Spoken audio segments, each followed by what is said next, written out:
Olá pessoal, sejam todos bem-vindos ao canal. Hoje o nosso papo é sobre experiências fora do país, né? Pessoas que decidiram morar fora do Brasil, pessoas que decidiram morar talvez no campo, talvez na praia, e muitos fora do Brasil.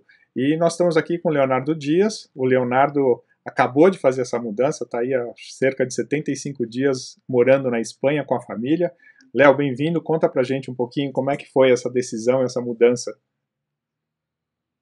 Oi, Maurício, obrigado pelo convite. Enfim, obrigado para quem tá ouvindo, assistindo a gente.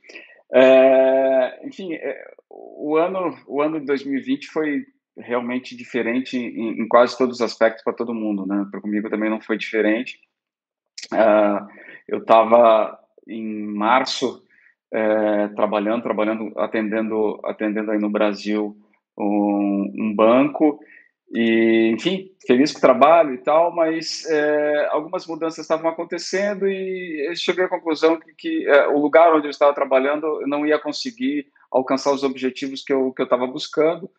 E eu tinha, finalzinho de março, aí eu tinha mais umas duas ou três possibilidades que estavam se aproximando, as coisas estavam andando mais próximo. Eu pedi demissão. Aí resolvi tirar uns dias, né? Saí de São Paulo, fui para um resort, passei uns 15 dias. Quando eu estava fora, a pandemia estava chegando, enfim, e começou o lockdown em São Paulo, né? Então, as agências de propaganda já não estavam mais com ninguém trabalhando dentro dos escritórios. Aí se decretou aqueles primeiros dias de fecha aula e tudo. E aí eu me vi, enfim, voltando, né, um período between jobs. As duas oportunidades que estavam mais próximas, que eu estava mais avançado no processo, os processos de contratação foram congelados, né? Então você teve um freeze de contratações. E aí eu estava falando com a minha esposa, puta, o que a gente vai fazer aí nesse período? A gente ainda estava trancado em casa, como quase todo mundo que podia estar trancado em casa, ainda sem saber direito o que ia acontecer, e a gente imaginando, isso é coisa para, sei lá, 30 dias, 40 dias, e daqui a pouco volta tudo ao normal, né? E aí o tempo foi passando, eu aproveitei para terminar alguns projetos que eu ainda estava tocando no emprego que eu estava, trabalhando já remoto, enfim, equipe também, todo mundo remoto. E eu comecei a pensar em alguma coisa que eu pudesse, como os processos que eu estava participando, congelar, alguma coisa que eu pudesse tocar de casa, alguma consultoria que eu pudesse estabelecer, prestar serviço, enfim. E aí surgiu uma ideia baseada na minha experiência anterior, sempre trabalhando com desenvolvendo projeto digital para o setor financeiro, e eu montei uma empresa de consultoria em inteligência de mercado que eu pudesse, enfim, monitorar o mercado financeiro, mas fazer isso de casa, né? Só que rapidamente a gente percebeu que se o work from home, o home pode estar em qualquer lugar, né? E aí, acho que foi maio, junho, eu conversei com a minha esposa, falei, olha, ela é advogada, e já estava tocando as audiências, já estavam todas digitais, tudo remoto. Enfim, os tribunais já digitalizaram as petições e tudo mais já faz algum tempo. Falei, você está trabalhando em remoto, eu estou trabalhando remoto. As crianças estão fazendo aula remota. Por que a gente não tenta sair daqui? E aí acelerou. A gente sempre pensava, vamos para os Estados Unidos, vamos para o Canadá. Europa nunca era algo muito próximo assim do planejamento. Mas a gente tinha ido em 2019, fazia 6 meses, a gente tinha acabado de voltar da Espanha e da França, e enfim, eu saí da França e da Espanha um mês antes do coronavírus estrear por aqui. Então, a gente tinha gostado muito aqui da Espanha, falei, quem sabe a gente considera a Europa? E aí vamos dar uma pesquisada em países que a gente conseguiria, porque eu não tenho cidadania, ela, apesar de ter ascendência alemã, ainda não tinha solicitado cidadania. são processos que demoram muito tempo, então a gente pensou o que seria mais prático, né? Deu uma pesquisada, e aí podemos ir para que tipos de visto a gente consegue ter acesso, enfim, visto de empreendedor ou tal. Demos uma boa lida na internet, procuramos muita informação, então eu estava pensando em vir para cá com visto de empreendedor.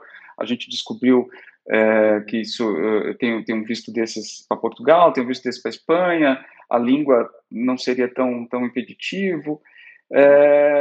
E aí a gente fez o que muita gente acaba fazendo, contratou um serviço de um escritório de advocacia aqui da Espanha, que dá assessoria tanto para vir para cá quanto para Portugal. Fez uma entrevista com eles para tirar dúvida, né? E aí é um escritório tocado por brasileiros, né? Aqui em Madrid. Aí talvez os 400 euros mais bem investidos, acho que a gente fez, tirou um monte de dúvida, entendeu como é que funcionava o processo. E aí, acho que melhor para você não é esse visto de empreendedor, isso normalmente são para empresas maiores e tal. Você consegue vir rapidamente para cá com um visto de residência não lucrativa. E, pô, mas o que é isso? Não, residência não lucrativa, se você conseguir comprovar, você tem condições de se manter aqui na Espanha um ano, ou mesmo em Portugal, um ano, você consegue o visto rapidinho. Aí a gente foi dar uma pesquisada, realmente era a forma mais rápida de vir para cá. Portugal é até mais fácil. Portugal você precisa, sei lá, 1.800 euros por mês, um adulto. Você conseguir comprovar que você tem isso no banco, que você tem alguma renda passiva, sei lá, pensão e tal, você consegue visto para Portugal. A Espanha é um pouquinho mais alto, um adulto vai ter que comprovar aí, sei lá, 2.500 euros, mais uns 500 euros por criança. E aí, se você conseguir comprovar que tem condições de passar um ano aqui, o visto sai rápido. A gente decidiu a Espanha porque, como eu não tenho cidadania, a minha esposa também não tem, se a gente ficasse 2 anos aqui na Espanha, no final desse período, a gente tem direito a solicitar a cidadania.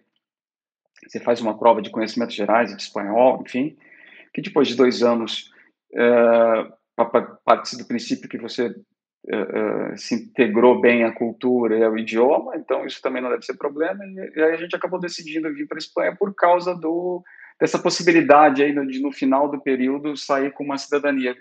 Então o planejamento foi assim, se tudo der errado, vamos fazer um esforço para segurar 2 anos, né? A gente passa 2 anos lá, porque no final desses 2 anos você pode ir para Paris, você pode voltar para o Brasil, você pode ir quando você quiser, mas você cumpriu aquela etapa de 2 anos, o direito à cidadania está garantido. Então, a gente fala, vamos para lá, pior cenário, daqui a 2 anos a gente volta com as crianças tendo estudado na Europa, a gente melhorou, parou de falar portunhol, enfim. E aí a gente acabou fazendo esse rapidinho, né? Ficamos na dúvida também, vamos contratar esse escritório de advocacia para fazer o processo para a gente, ou vamos tocar nós mesmos. A minha mulher é mais rata de fórum, de internet, de grupo, de Facebook, enfim, encontrou um monte de gente, conversou com um monte de gente.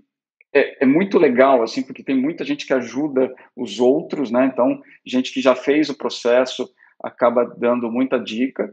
E a pessoa disse, não precisa de consultoria nenhuma, você não precisa de escritório de advocacia, você mesmo preenche a papelada.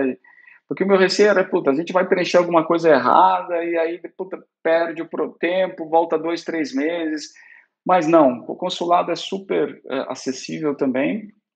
A gente foi muito bem atendido no consulado de São Paulo, da Espanha. Você chega lá, se não está certo, eles te ajudam, faz o seguinte, isso aqui está faltando isso. Você volta no outro dia, com isso aqui a gente resolve. E foi mais ou menos o que aconteceu. A gente bateu uma entrevista, a gente deixou, já tinha tomado a decisão em mais ou menos julho, né? E aí a ideia era irmos no início do ano, esperar as crianças terminarem o ano escolar, e aí a gente ir no início do ano. Então, esse era um visto que era para demorar até 3 meses. É um visto que é o único visto que o consulado cede, mas quem aprova é Madrid, né? Então é o que mais demora. Os outros, sei lá, demora 15 dias, 20 dias. Esse era para demorar 3 meses. A gente falou, puta, vamos dar entrada em novembro. Pior cenário. Aí a gente passa Natal com família, a gente passa o Ano Novo aqui, faz as festas. Início do ano a gente recebe o visto, organiza a ida. E janeiro, fevereiro, a gente muda. A gente deu entrada em novembro. Cara, em 7 dias o visto estava aprovado. Eu fui entrar no site, né? Porque sei lá, você fica verificando o site que quando tiver o resultado vai estar lá. Falei, deixa eu tentar ver se essa senha aqui está funcionando. Na semana seguinte eu tentei, falei, pô, tá aprovado. Falei, e agora? Falei, agora corre atrás, né? Agora tem que correr atrás de alugar apartamento, correr atrás de vender móveis, vender um monte de coisa.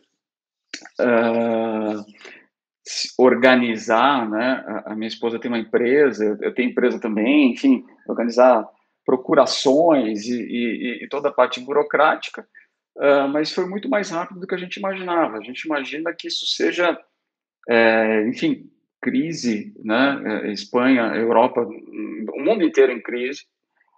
Esse é um visto que é bacana para os países porque você não compete, eu não tenho autorização para trabalhar na Espanha.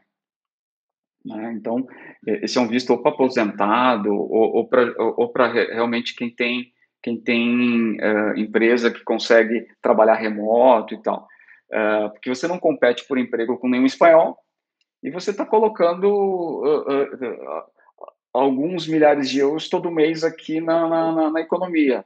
Então, para o país é bacana. Então, eles aprovaram rápido. A percepção da gente é por causa disso. E aí, enfim, a gente fez isso. A gente tinha pedido o visto para 15 de fevereiro, né? Então, ele passa a valer do dia 15 de fevereiro e você tem 90 dias para chegar na Espanha. A gente marcou passagem para o dia 18 de fevereiro. Só que estava tudo indo muito bem, né? A gente já tava, eu tinha conseguido alugar o meu apartamento, aluguei para uns europeus que estavam indo para o Brasil. Estamos chegando no Brasil e a gente estava fazendo o caminho contrário. A gente conseguiu vender tudo que tinha para vender, tudo estava andando bem. Só que aí chegou fevereiro e a variante de Manaus explodindo lá no Amazonas, lá em Manaus, né? Variante brasileira, né? Do corona. Os países europeus, primeiro Portugal fechou fronteiras, não estava mais aceitando voos aí do Brasil ou voos com turismo brasileiro. Depois Espanha, depois Inglaterra e depois França, e a gente torcendo, né? A janela diminuindo e a gente torcendo esse negócio. Aí chegou uma semana antes e proibiram voos não, proibiram, na verdade, qualquer pessoa que viesse do Brasil para a Espanha que não fosse ou espanhol ou residente. Então a gente estava todo mundo com um visto de residente, mas e aí estava na dúvida, pô, esse visto a gente vai conseguir entrar, não vai conseguir entrar? Aí eu olhava na internet, não, o pessoal está conseguindo ir, o pessoal está chegando, os brasileiros com esse tipo de visto estão chegando, beleza. E aí a gente estava muito preocupado, porque você imagina, eu saía no dia 18, no dia 20, aí tinha que, enfim, esvaziar a casa, esvaziar não, porque a gente até alugou apartamento imobiliário, mas tirar o resto das nossas coisas de dentro, limpar a casa, dia 23, o casal que alugou o apartamento mudava. Falei, pô, a gente não tem nem onde ficar. Né? Vou cancelar a locação aqui, pagar uma puta grana de multa. Falei, pô, tá tudo, a janela diminuindo, a gente muito preocupado. Falei, vamos fazer o seguinte, ninguém dava informação direito pra gente. Pegamos o carro, a gente foi até Guarulhos, chegamos no aeroporto, falamos, vamos no balcão da TAM e vamos perguntar como é que tá. Aí no balcão, a atendente olhou, puta, esse visto de vocês, visto D, aqui não, tranquilo, tá embarcando, tranquilo. Aí, mas pô, ela falou, por fim das dúvidas, conversa com a moça aqui do portão de embarque, só para ter certeza. E aí foi lá, ela disse, olha, não, vocês não vão embarcar. Até ontem estava embarcando, mas agora fecharam de vez, a Espanha proibiu, porque vocês têm direito de ser residentes, mas vocês ainda não são residentes. Então, a gente ficou preso no meio dessa burocracia.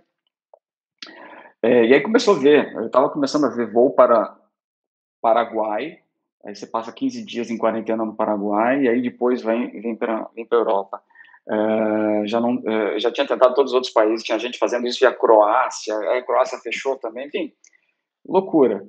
Acabou que a gente teve muita sorte, né, de conhecer pessoas que ajudaram a gente, e aí na própria TAM a gente conheceu uma pessoa que o cara conversou com a polícia aqui de Barajas, aqui em Madrid, e ele falou, não, eu vou conseguir embarcar vocês só tem que passar no PCR, só tenha certeza que vocês vão estar com o PCR tudo certinho, cheguem aqui no dia e a gente coloca vocês no voo.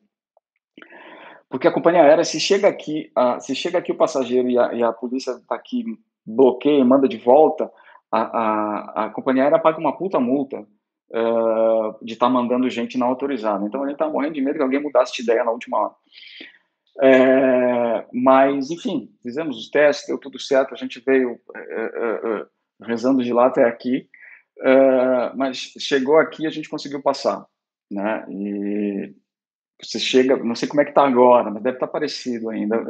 Ainda não estão aceitando voos de quem não é residente nem espanhol, mas se o voo veio do Brasil, todo mundo tem que fazer um PCR na hora, né? Então, puta, faz um PCR. Aliás, eles fazem o PCR aqui. As minhas crianças sofreram muito porque é mais o palitinho, o cotonete vai mais fundo aqui. As crianças choraram muito e tal, mas 10 minutos depois você recebe se tudo tiver certo, você recebe positivo e aí beleza. E aí a gente veio para Valência.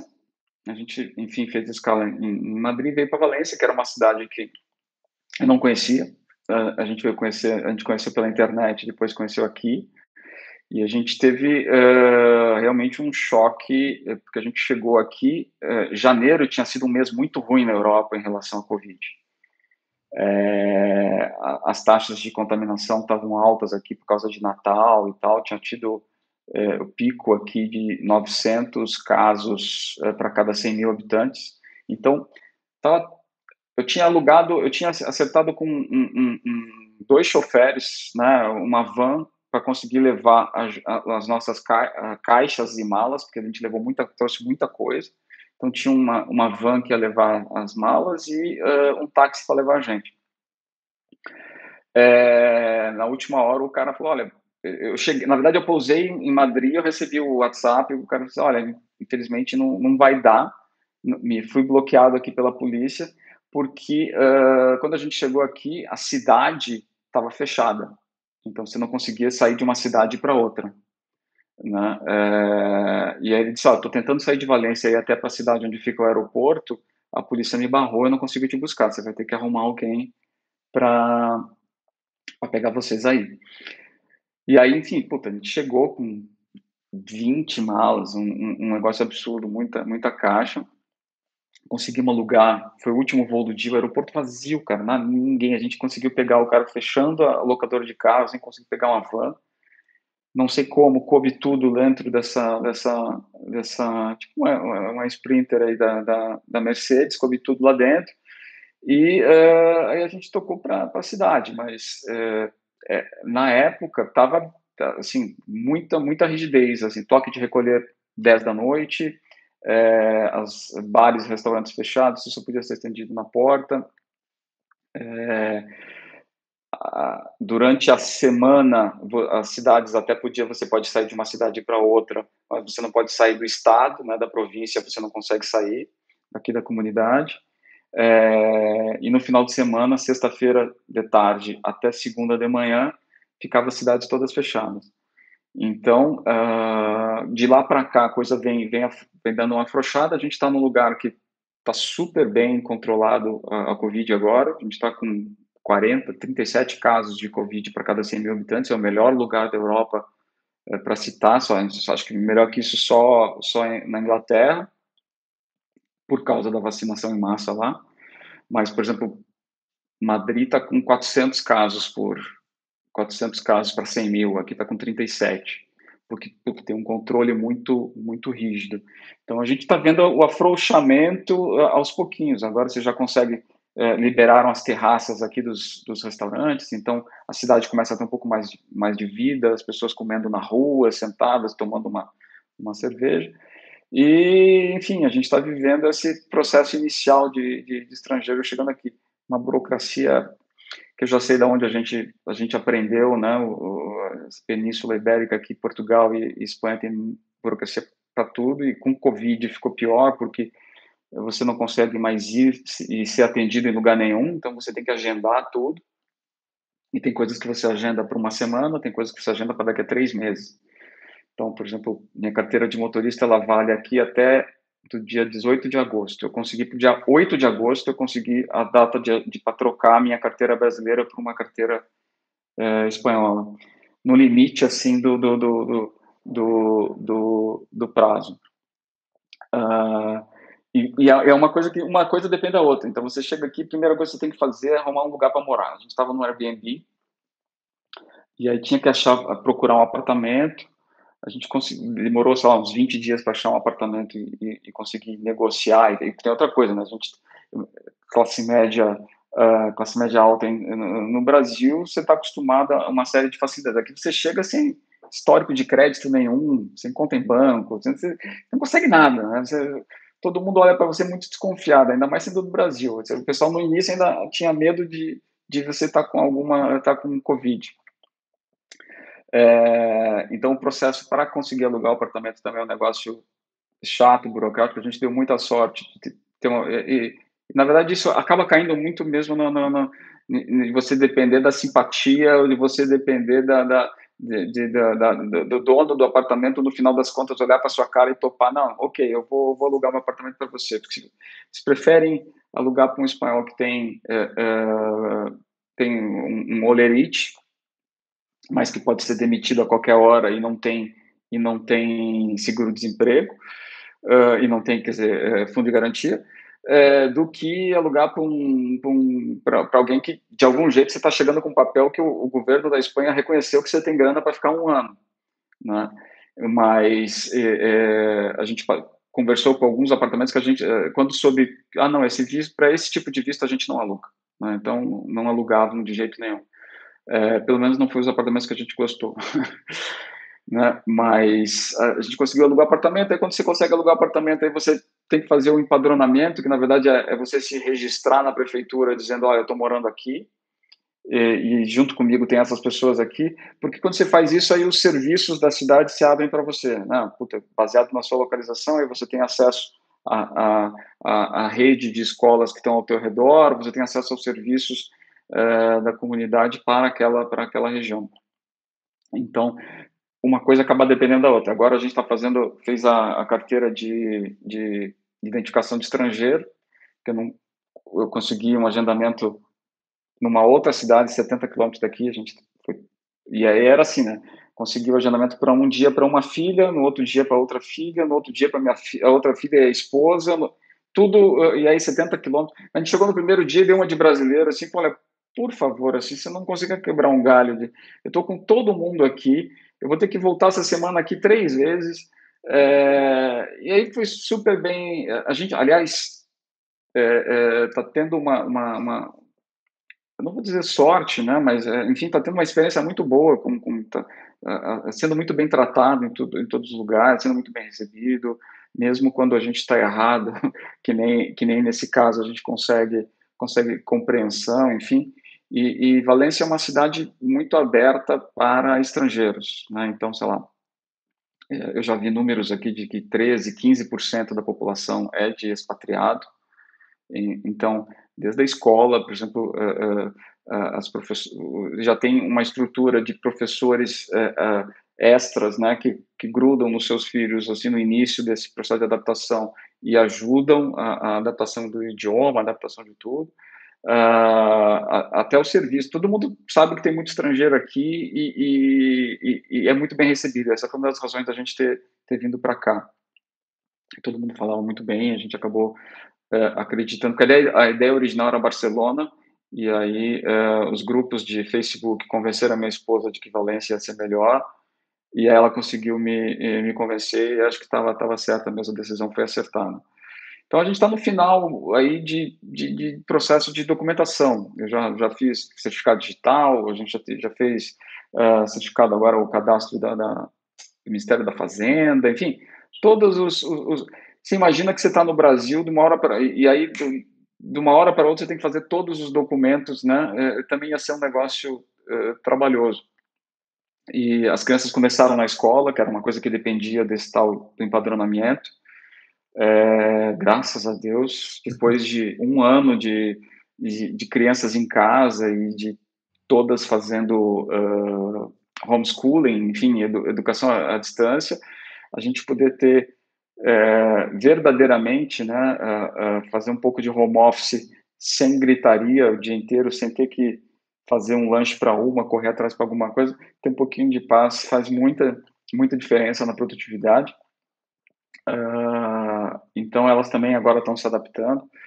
A parte educacional, idioma para as crianças é rápido isso. Elas estão sofrendo um pouquinho em relação à alimentação, porque aqui as crianças entram de manhã, todas as escolas, né, elas entram de manhã e saem de tarde. Então elas entram às 9 da manhã e saem às 5 da tarde, almoçando na escola. Para umas crianças que têm aquele estilo chato para comer, que nem aquele programa aquele programa aí no Brasil, tá sendo bem difícil a adaptação. Mas questão de tempo, daqui a pouco estão comendo paella e tá tudo em casa. Muito bem, Léo, que experiência incrível, né? Que bacana, acho que vai ajudar muitas pessoas que pensam, né, em morar, de fato, fora do Brasil, fora da cidade que estão e tudo mais. No teu caso, uma experiência internacional, fresquinha, né? Acabou de acontecer, Aham. e aí acho que tem uma série de quesitos, né? Que é, poxa, como é que eu consegui o visto, né? Como é que eu consegui a oportunidade da moradia? Eu acho que essa questão toda de você poder ter uma boa qualidade de vida, né? Ter uma boa escola para os filhos, né? Numa experiência internacional e ao mesmo tempo em que a gente vive uma experiência de home office, né? Onde não importa que parte do mundo você está trabalhando. Sim, Mas eu queria entender assim, a idade dos teus filhos, como é que está sendo para eles, com relação a, tá. né, aos amigos, a família, como é que está sendo para vocês, e ao mesmo tempo também, como é essa história de que tem um fuso horário, né? Vocês trabalham, tudo bem, mas como é que funciona? Tá, cara, te falar um pouco das crianças. Enfim, para quem não conhece, o calendário hemisfério norte, né, o calendário educacional hemisfério norte, ele é quebrado no meio. Às vezes, as aulas vão até junho, então tá acabando o ano para eles, e começam em setembro, né? Então a gente chegou aqui, faltava 2 meses, né, para terminar as aulas. Difícil de conseguir vaga, né? Até a prefeitura, e aí tem que dar os parabéns, porque os serviços digitais, eles evoluíram muito nesse último um ano, né? O pessoal me falou, não, vocês deram sorte porque muita coisa não existia que você consegue fazer hoje digital, antes não tinha. Covid acelerou muito isso.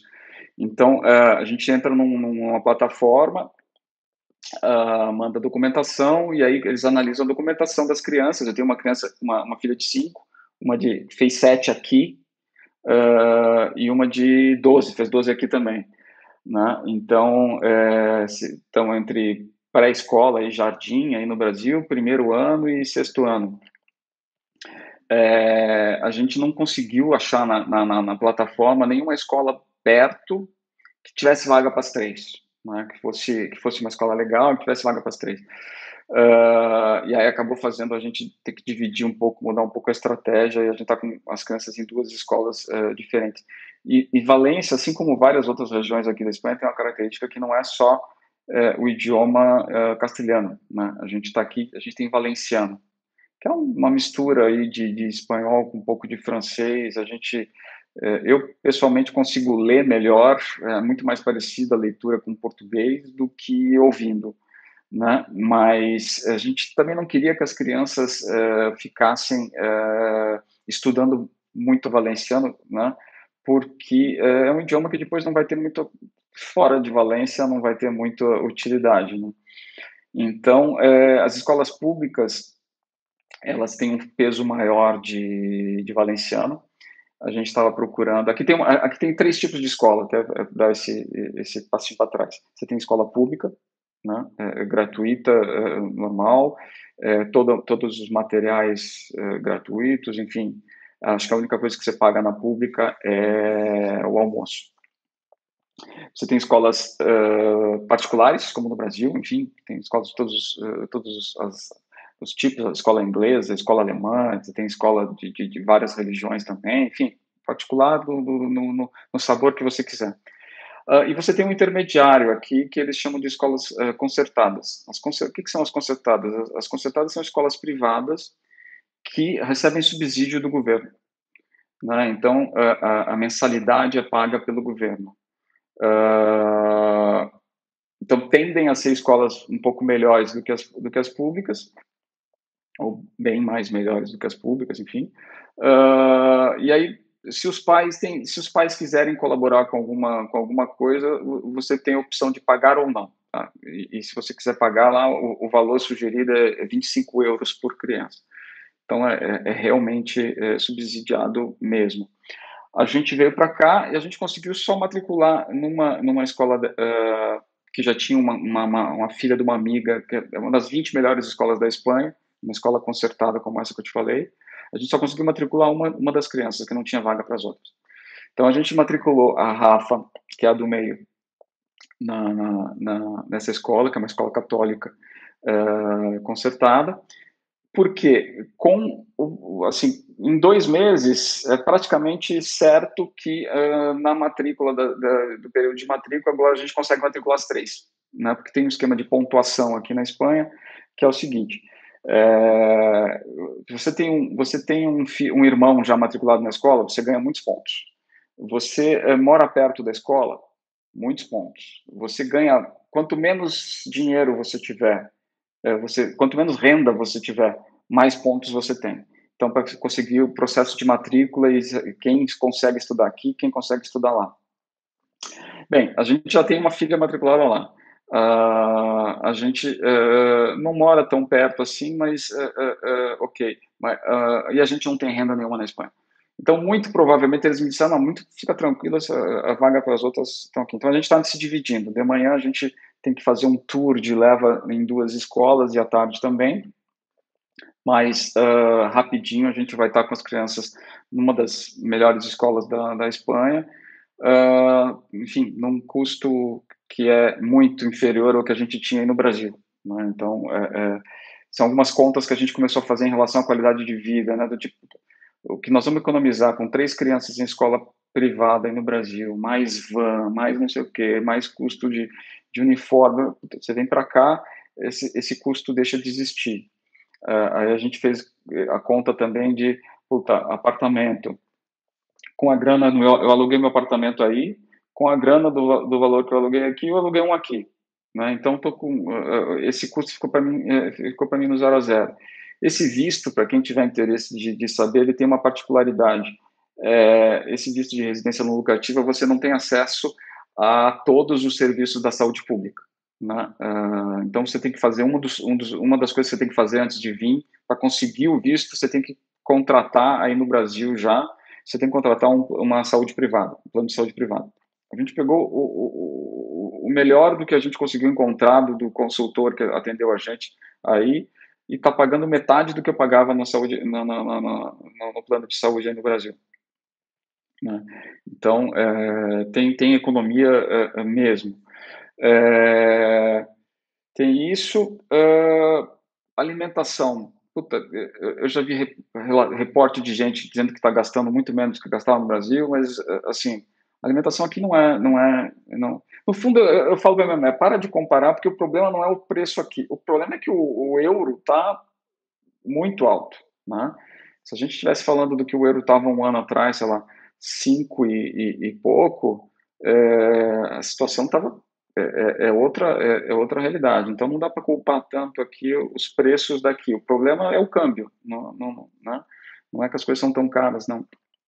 O problema é que nossa situação financeira do país aí não tá num momento legal para ganhar dinheiro no Brasil e gastar na Europa, né? Mas Mas enfim, sabe que esse é um fala. bom ponto, né, Léo? Porque as pessoas, claro, você está comentando aí sobre uma economia incrível, né? O custo de escolas, né, que é um serviço que o Estado, Sim, né, às vezes deixa a desejar no Brasil, é um custo muito alto, né? E não é só a escola, é todo o contexto, né, da escola, transporte, sim, etc. e tal, que consome aí uma boa parte da renda. sim, E a questão, quando você muda e soluciona, né, essa questão, você comentou do plano de saúde, né, que você gasta menos do que gastava para ter o plano de saúde aqui para uma família sim. com 5 pessoas, é uma economia incrível, e a locação do teu apartamento, que paga a locação, né, do apartamento que vocês estão, né, do imóvel que vocês estão aí em Valência, é incrível. Mas tem a questão ainda do ganhar em reais, né, e gastar em euros. Como é que Uhum. você faz toda essa manobra, né? Você recebe no Brasil, transfere para a Espanha, converte para euro, paga as contas, como funciona? Cara, antes de vir, a gente abriu uma conta. A gente abriu uma conta. Primeiro, enfim, a gente conseguiu abrir conta justamente porque a minha esposa conheceu algumas pessoas no Facebook, fez amizade, passou meses, gente que ajudou muito, desde preencher a documentação até dar dicas de moradia, né, corretores aqui, corretor de seguros e tal. E aí a gente conseguiu abrir uma conta num banco aqui na Espanha, enquanto ainda estava no Brasil. Isso, aliás, eu recomendo fortemente para quem quiser vir para cá, porque acelera muito o processo. A gente teve enfim, a sorte de conseguir abrir essa conta usando que precisa do número de telefone daqui. Então, a gente cadastrou com o número de telefone de um amigo online. Na época era um amigo online, agora virou amigo real. A gente se visita aqui, uns brasileiros que estão aqui. Mas importunei ele por meses, porque tudo que eu precisava, eu mandava um código por SMS para ele e eu logava com aquele código. Então mas a gente conseguiu abrir conta no banco aqui, o que acelerou muito, porque quando a gente chegou aqui, e aí você vai atrás de um telefone daqui, e aí você vai atrás de outros serviços, ter um número, ter uma conta em banco já acelera muito o processo. Então isso eu aconselho para qualquer um que for tentar fazer. Eu abri no N26, que é um banco digital e tal, mas você precisa ter um número de telefone daqui, mas existem outros bancos aí que você consegue abrir no Brasil com passaporte, sem precisar ter número de telefone ainda aqui, mas vale muito a pena estar com esse processo. A gente segue, enfim, eu tenho uma empresa de consultoria aí no Brasil, e a minha esposa tem um escritório de advocacia. Os clientes dela seguem no Brasil, né? Então nossas contas bancárias, eu particularmente tenho 25 contas em banco aí por causa da natureza dos serviços que eu faço. Então a gente segue com todas as contas bancárias aí, residência fiscal segue aí no Brasil, todo o dinheiro que a gente ganha é declarado no Brasil. Isso é importante porque se você não declara, depois você vai ter muita dificuldade de conseguir trazer esse dinheiro para cá, a não ser que você faça isso via criptomoeda ou algum outro jeito não oficial, né? Mas todo o dinheiro declarado aí. E aí, hoje tem muita. Eu fico imaginando, se a gente tivesse tentado fazer essa mudança 20 anos atrás, ia ter sido impossível, né? Tomar a decisão de vir em julho e conseguir o visto em novembro, isso não existiria, né? Numa época onde o digital não tivesse tanta ferramenta. Então, hoje você tem TransferWise, você transfere o dinheiro em 20 minutos. Né? Você tem remessa online, que de um dia para o outro o dinheiro tá aqui. Enquanto isso, os bancos, meus clientes, continuam fazendo o wire transfer, que demora 3, 4 dias para chegar o dinheiro, e te cobram taxas absurdas para o dinheiro chegar aqui. Isso era como o dinheiro funcionava, a transferência, há 20 anos atrás. Hoje em dia você tem realmente muita opção. Sem falar em cripto, né, que você pode instantaneamente fazer uma transferência de fundos para cá. Eu ainda não usei cripto para isso, mas, enfim, quem está acostumado com Bitcoin ou com outras criptomoedas não vai ver dificuldade nenhuma. Se for fazer, aconselho a usar alguma moeda estável vinculada a euro, vinculada a dólar, porque em 20 minutos tudo pode mudar, né? Você faz uma transferência Varia demais. o câmbio do euro flutua menos do que o câmbio de Bitcoin. Às vezes para o bem, às vezes para o mal, né? Mas enfim. Então a gente segue fazendo certificado. Eu fiz certificado digital meu, fiz certificado digital da empresa, minha mulher fez certificado digital dela, enfim, estamos assinando contratos em plataformas online, estamos fazendo todas as burocracias de Receita Federal e tudo mais com certificado, está funcionando. Realmente, 20 anos atrás seria impensável, né? E no fundo eu tenho que agradecer muito, né? A pior notícia, né? O pior cenário que o Brasil já enfrentou nos últimos 100 anos foi o que me permitiu vir para cá, porque não adianta nada as ferramentas estarem todas aí se os meus clientes e os clientes delas não aceitassem, né? Então a pandemia fez com que todo mundo achasse normal você estar remoto, né? E foi isso que possibilitou. Então, dessa coisa horrível, estamos conseguindo tirar alguma coisa boa, que é poder vir para cá, ou para ir para qualquer lugar. E tem a questão do fuso, que, para quem pensa em ir para a Europa e tem possibilidade realmente de trabalho remoto, o fuso é incrível, né? Eu já trabalhei muito atendendo o mercado americano, e você está com um cliente na Califórnia, é complicado, porque é 5 horas para o outro lado, né? Você está aí no Brasil, eu estou aqui 7h48 da noite, você está aí, são 15 para 12 para as 3 da tarde, né? Então, eu acordo de manhã, levo as crianças para a escola, volto para casa, dá tempo de dar uma acelerada, né? Praticamente ninguém ligando, só pessoas daqui entrando em contato de alguma coisa daqui, mas você consegue dar um sprint. E outra coisa, na Espanha, se alguém te falar, vamos nos encontrar meio-dia aqui é 2 da tarde, as pessoas almoçam 2, 3 da tarde, a vida começa mais tarde, né? Então, você dá um sprint aqui até as 2 da tarde, sai para comer alguma coisa, volta, dá tempo de trabalhar um pouquinho mais e aí sai para pegar as crianças. Então, você volta, que é o que eu tô aqui agora, ainda dá tempo de dar mais uma trabalhada aqui, que a equipe que eu tenho que está trabalhando, que trabalha comigo no Brasil, está agora iniciando aí o turno, está no meio do turno da tarde. Então dá tempo de eu ver o que está rolando lá, dá tempo de eu tirar alguma dúvida, falar com alguém. Mas se eu tivesse nos Estados Unidos, eu ia acordar devendo, né? Você acorda com a caixa postal cheia, você acorda, né, já com aquela sensação de que está devendo alguma coisa. Aqui eu acordo, eu que faço os outros estão devendo para mim, né? Porque quando os outros chegam para trabalhar, já tem um monte de e-mail meu, um monte de coisa na caixa. Então, esse fuso favorece, estou gostando, ajuda também você ter um pouco mais de qualidade de vida, porque se você conseguir ter